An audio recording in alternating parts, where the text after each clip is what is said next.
All right, so you've sent over quite a bit on JUnit. Yeah. Looks like you're really trying to get a handle on this thing. Absolutely. So let's do a deep dive into JUnit, see what we can figure out about this framework and what makes it tick. Sounds good. We're going way beyond JUnit 101 here. Okay. You already know that it's important for testing Java applications. Right. But we're going to uncover why it's become such an industry standard. Yeah. And how it goes way beyond just catching bugs. What I think is so fascinating about JUnit is that its impact, it extends throughout the entire software development lifecycle. Okay. It's not just about finding errors. Right. It's baked into how robust, high-quality applications are designed and built. I see. Yeah. Okay, so I get that testing individual units of code is important, but why is JUnit specifically the go-to choice? Well, a big part of it is the community and ecosystem that's grown around it. Uh-huh. The sheer number of developers using JUnit means there's incredible support available. Right. Plus, it integrates seamlessly with essential tools like Maven and Gradle. Okay. Which are really the backbone of so many Java projects. Right. It's like having a well-oiled machine where every part just works together flawlessly. So it's not just about JUnit's features in isolation, it's how it fits into its broader development landscape. Exactly. Gotcha. That said, those features are powerful. Yeah. A core concept is this idea of repeatable tests. Okay. This ensures that a piece of code consistently produces the same results every time it's executed, regardless of the environment or other external factors. That makes sense if a function works correctly once. It should work correctly every time. Imagine baking a cake. Oh, okay. You follow the same recipe, you expect the same result every time. Yeah.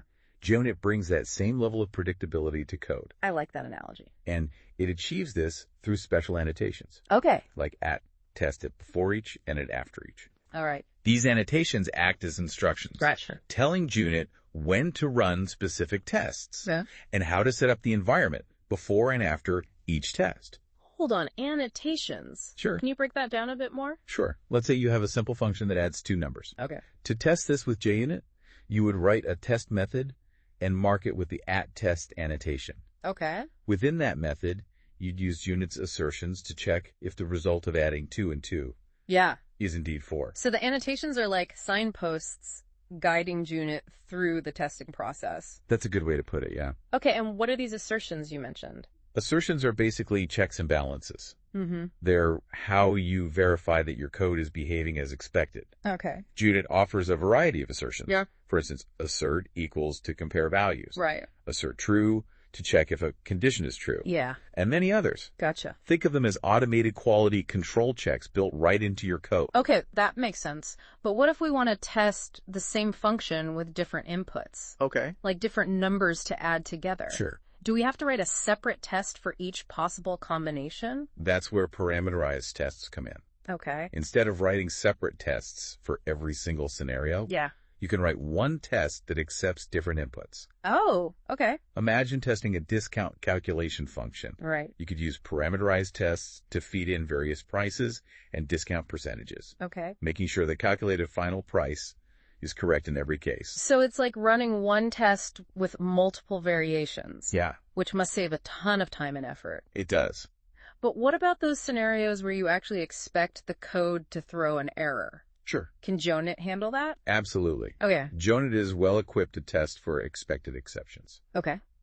For example, if you're testing a division function, right, you would want to ensure it throws an error when trying to divide by 0. Right, of course, yeah. JUnit lets you verify that this expected exception is thrown. Okay. Using the assert throws assertion. Gotcha. This is about confirming that your code handles unexpected or invalid input gracefully.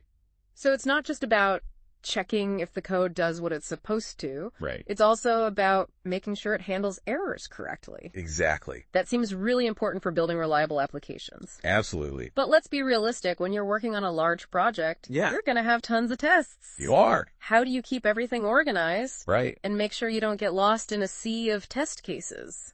JUnit provides several features to help manage this complexity. Okay. For example, nested tests let you group related tests together, creating a hierarchical structure. All right. Think of it like organizing files into folders on your computer. I see, yeah. You might have a folder for tests related to user authentication, another for shopping cart functionality, and so on. That makes a lot of sense. But what if you only want to run specific tests? Yeah. Like when you're working on a particular feature. Sure. And only need to verify that section of the code? JUnit has you covered there, too. Okay. You can use tags or categories to label your tests. All right. Kind of like using keywords to organize your files. Got it. Then you can run only tests that are marked with a specific tag. Yeah. Which saves time and resources. Right. Especially when you have a massive test suite. This is starting to sound like a whole testing ecosystem. It is. But even with all this organization, yeah, tests can still take a long time to run. They can. I'm sure developers want to get feedback as quickly as possible. Absolutely. Any tips for making sure your JUnit tests are efficient and don't slow down the development process? Efficiency is definitely a key consideration. Yeah. One way to speed up your tests is to avoid unnecessary dependencies. Okay. If a test doesn't absolutely require a connection to a database or an external service, try to simulate those dependencies using what's called mocking. This essentially creates a lightweight version of your environment, right, allowing you to focus solely on the code you're testing. So it's like setting up a controlled environment for your tests. Exactly. Where you can isolate the specific code you're working on. Yes. And avoid potential bottlenecks from external factors. That's right. I see how that would be helpful. Yeah. But what about best practices for actually writing the tests themselves? Sure. Are there any golden rules or habits that experienced JUnit users swear by? One of the most fundamental principles is to keep your tests clear, concise, and focused. Okay. Each test should have a single, well-defined purpose. Right. Don't try to cram too much into a single test. Right. It makes it harder to understand and maintain. So just like with writing clean code, exactly, it's about breaking down complex tasks into smaller, more manageable units. That's right. Gotcha. Another crucial habit is to use descriptive names for your test methods. The name of a test should clearly indicate what it's testing. It's like making it self-documenting and easier to understand. It's like writing good documentation. Yeah. If your test names are clear and informative, it makes it easier for anyone to understand what's being tested and why. Absolutely. And remember, tests are living documentation. Yes, they are. As your code evolves, your tests need to keep pace. They do. Make sure to update your tests regularly to reflect any changes in functionality or logic. Right. So it's not just about writing the tests initially. Oh, right. It's about keeping them up to date and making sure they remain an accurate reflection of your code's behavior. That's right. Exactly. Yeah. And another important aspect is minimizing what we call flaky tests. Yes. Tests that sometimes pass and sometimes fail seemingly randomly. Right. Oh, those can be frustrating. They can be very frustrating. What causes flaky tests and what are some strategies for dealing with them? They often arise from dependencies on external factors. Okay. Like network connections, databases, or even the system clock. The key is to identify and isolate the source of the flakiness. So it's a bit like detective work trying to track down the culprit. It is. That's causing the test to behave erratically. Precisely. Once you've pinpointed the cause, you can try to mitigate it by mocking those dependencies, controlling the test environment more tightly, or using specialized techniques to make the test more deterministic. That's right. I see how that would make the tests more reliable and less prone to those random failures. Absolutely. Remember, some level of flakiness is inevitable. It is. But by carefully designing your tests and managing dependencies, you can minimize it. Yeah. To a point where it doesn't undermine your confidence in the overall test results. That's right. So it's about finding a balance between pragmatism and striving for perfect test reliability. Exactly. And if you're ever struggling with flaky tests, don't hesitate to reach out to the JUnit community. Good advice. There's a wealth of knowledge and experience out there. There is. And people are always happy to help. They are. All right, so we've covered a lot of ground, but I want to make sure we touch on integration testing as well. Okay. I know JUnit is primarily known for unit testing. Yeah. But can we use it for integration testing too? Well, JUnit is often associated with unit testing, where you're testing individual components in isolation. Right. It can also be used for integration testing. Okay. Especially when combined with other tools and frameworks. Okay. Integration testing is about verifying how different parts of your application work together. So it's like taking those individual units we've been testing and seeing how they interact with each other in a more realistic setting. Exactly. Gotcha. For instance, you could use JUnit with a framework like Spring Test. Okay. To write integration tests that verify how your application components interact with external services, like databases or message queues. This type of testing is crucial for catching issues that wouldn't be apparent when testing components in isolation. This is making me think about JUnit less as just a tool and more as a way of approaching software development with a focus on quality and thoroughness. That's a great way to think about it. Yeah. JUnit embodies a mindset that prioritizes testability, maintainability, and robustness. It encourages you to think about testing from the very beginning of the development process. And the best part is that it's not just for seasoned developers. Right. Even beginners can start using JUnit to write simple tests. Absolutely. And gradually build up their testing skills. Yeah, the key is to start small, experiment, and don't be afraid to ask for help. Right. The JUnit community is incredibly welcoming and supportive. All right, I'm feeling a lot more confident about JUnit already. Good. But before we wrap up this part of our deep dive, okay, I want to get into a bit more detail on test-driven development, or TDD, and how JUnit plays a crucial role in this approach. TDD is where things get really interesting. Yeah. It's a development methodology where you actually write your tests before you write the code itself. Hold on. So instead of writing the code and then testing it, you're actually defining the tests first. Right. Almost like setting the rules of the game before you start playing. That's a great way to put it. And JUnit is the perfect tool for implementing TDD. Right. You start by writing a test that describes a specific piece of functionality you want to add. This test will initially fail, of course, because you haven't written the code yet. Right. Then you write just enough code to make that test pass. So it's like solving a puzzle where the test is the riddle and the code is the solution. Exactly. Yeah. This back and forth between writing a failing test and then writing the minimal code to make it pass continues until you've built the entire feature. All right. You constantly refine and refactor your code along the way, ensuring that it remains clean, efficient, and meets the specifications outlined in your tests. It sounds like TDD encourages a very iterative and disciplined approach to development, with testing woven into every step of the process. Yes. I'm really curious to hear more about the benefits and challenges of adopting this approach. Well, one of the most significant benefits is that it leads to more modular, testable, and robust code. Okay. By writing tests first. Yeah. You're forced to think through the design of your code more carefully. Right. Considering how it will be used and how to handle different scenarios. So it's like building a house on a solid foundation. That's a great analogy. Where each piece is designed to fit together perfectly and withstand whatever comes its way. I like that. And because you're writing tests from the very beginning, you're much more likely to catch bugs early on.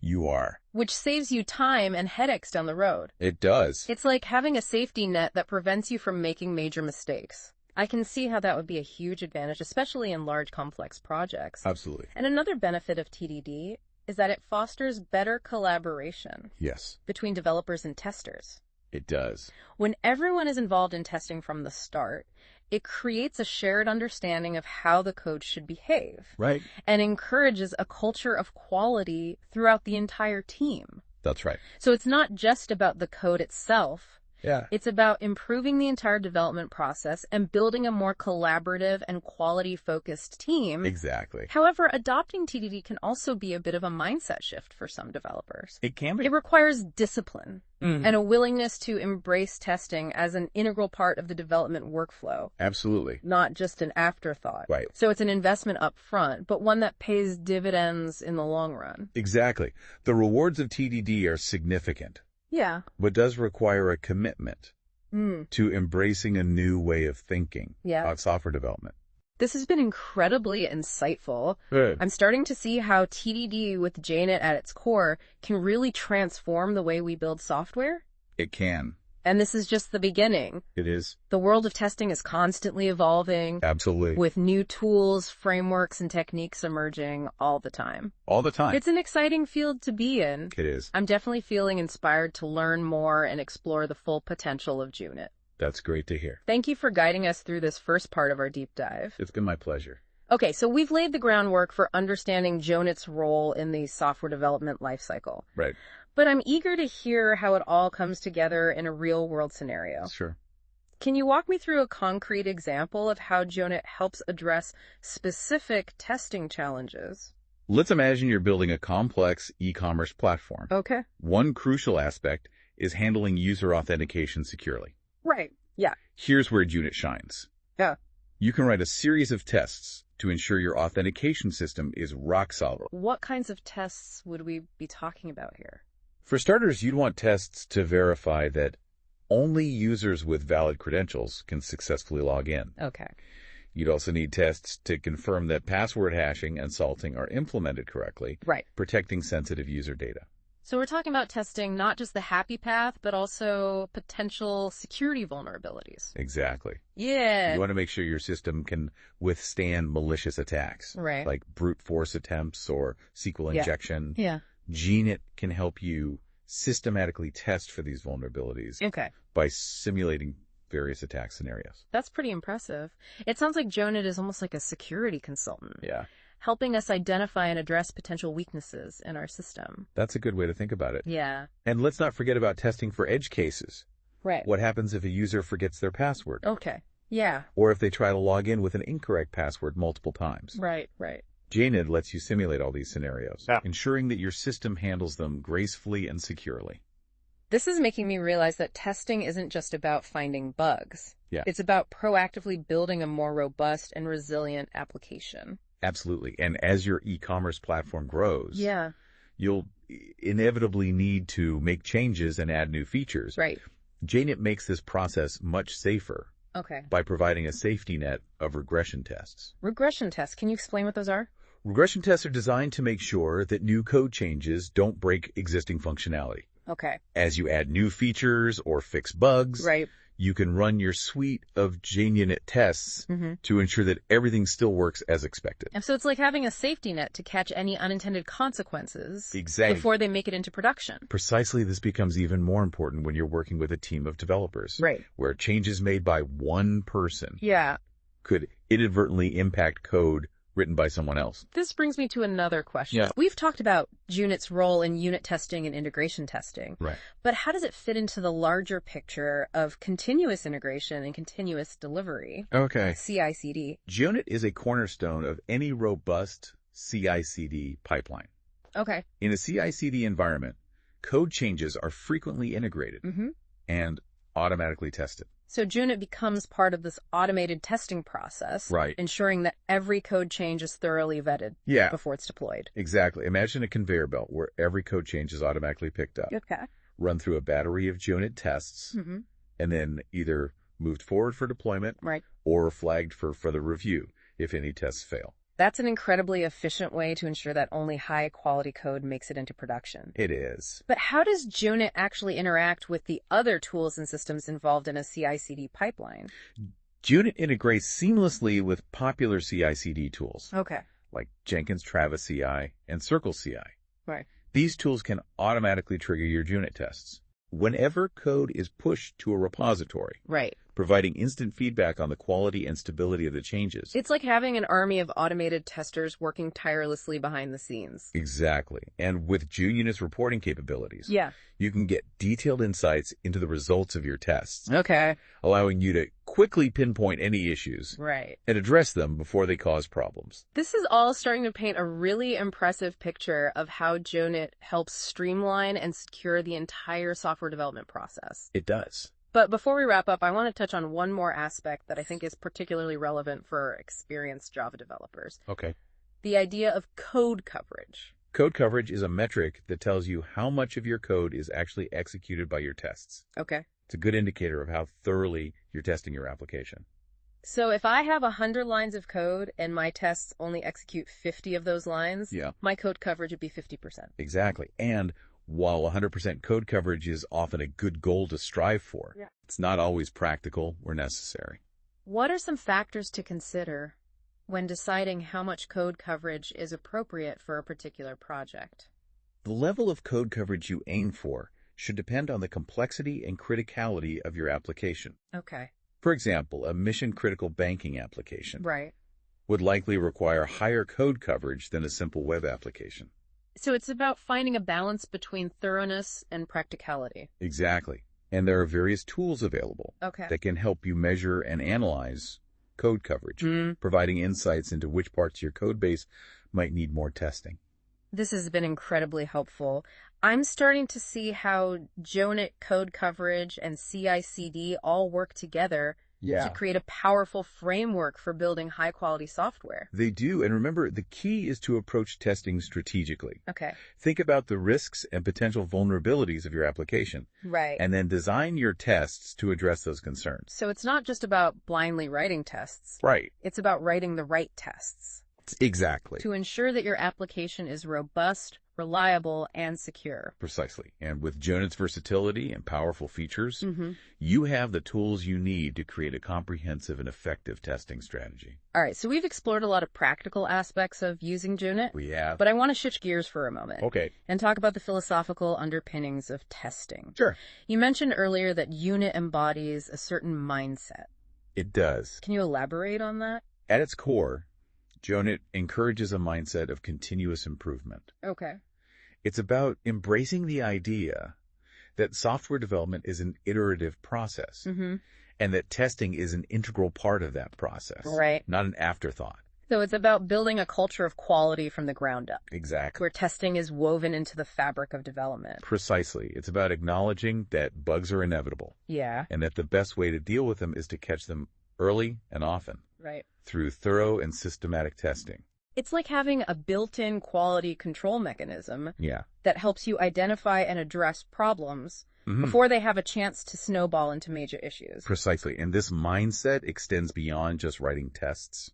Okay. It's about writing clean, maintainable code that is designed to be testable. So it's not just about the tests themselves. Right. It's about creating a development environment where testing is baked into every decision and practice. Exactly. And this can have a profound impact on the overall quality and reliability of your software. This is making me think about JUnit less as just a testing framework and more as a philosophy of software development. That's a great way to put it. It's about embracing a mindset of continuous improvement thoroughness and a commitment to building high-quality software. JUnit is more than just a tool. Right. It's a way of thinking about software development that can transform the way you approach building software. All right.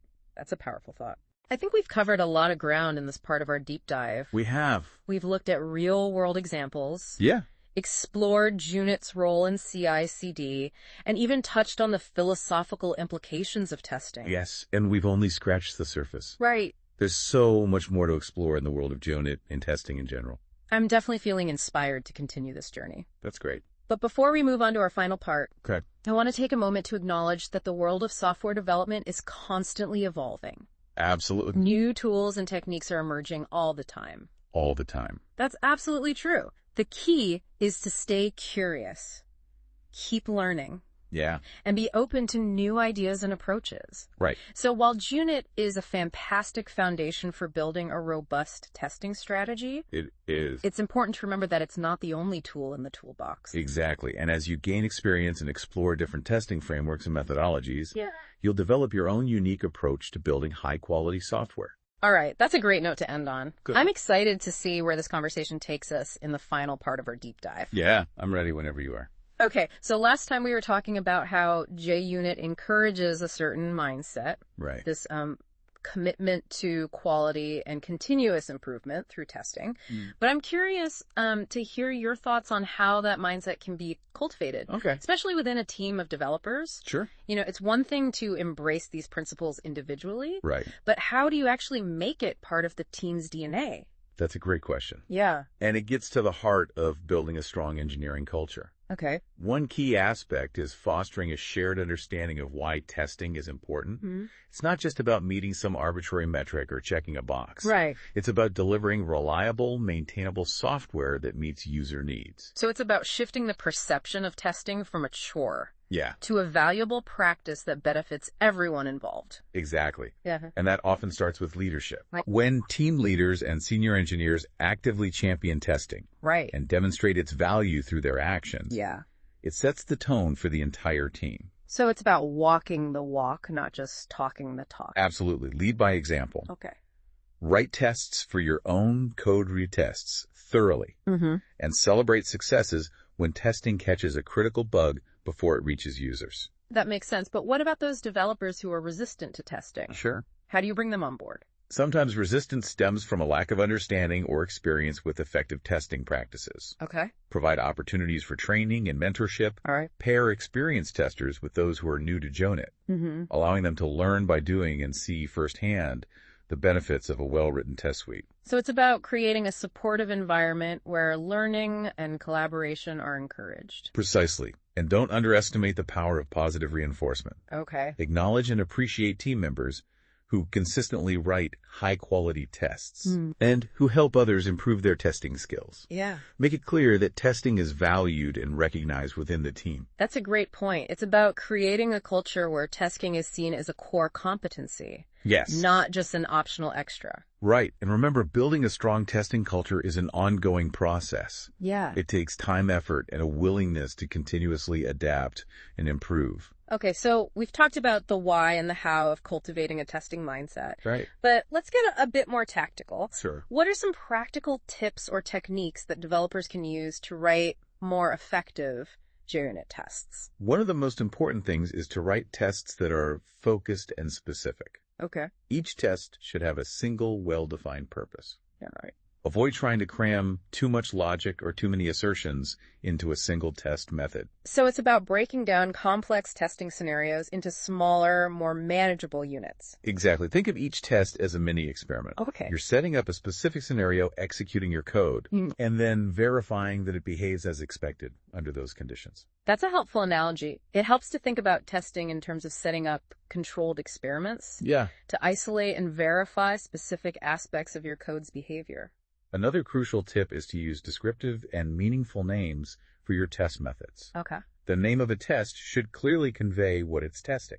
Right. Making it easy for anyone to understand its purpose just by glancing at the name. It's like writing self-documenting code where the intention is clear without needing to dig into the implementation details. Precisely well-named tests make it much easier to maintain and understand your test suite as your codebase evolves. And what about those tricky situations? Yeah. Where you need to test code that interacts with external systems or dependencies. Right. We touched on mocking earlier, but can you elaborate on how that technique can be helpful in writing effective JUnit tests? Mocking is incredibly useful when you want to isolate your code from external factors that might introduce variability or complexity into your tests. Let's say you're testing a component that interacts with a database. Right.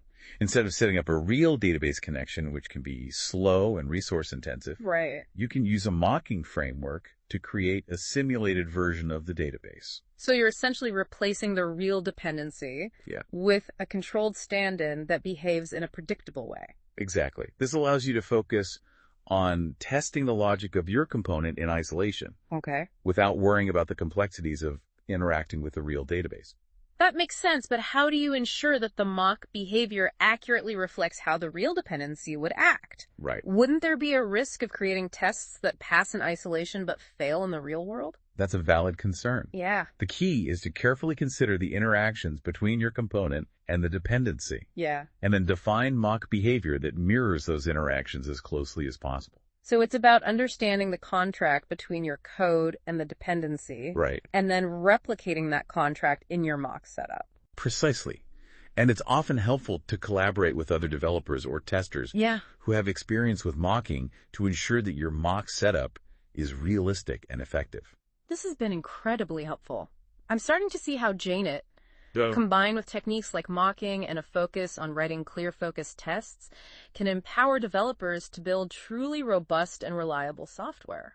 And remember, testing is an ongoing journey. Yeah. There's always room for improvement, and new tools and techniques are constantly emerging. So it's about staying curious, keeping learning, and continuously refining our testing practices. Exactly. And by embracing a culture of testing and incorporating it into every stage of the development process, we can build software that is not only functional, but also resilient and maintainable. Yeah. And delivers a great user experience. That's a fantastic takeaway. I think we've covered a lot of ground in this deep dive into JUnit. Oh, yeah. From understanding its core features and benefits Right. to exploring how it fits into a broader testing ecosystem and development philosophy. Right. I feel like I've gained a whole new appreciation for the power of testing. It's been a pleasure sharing my insights with you. Likewise. And to our listeners, I encourage you to explore JUnit and experiment with it in your own projects. Yes. You might be surprised at how much it can improve the quality and reliability of your code. I couldn't agree more. Thank you for joining us on this deep dive into the world of JUnit. You're welcome. We hope you found it informative and insightful. Happy testing.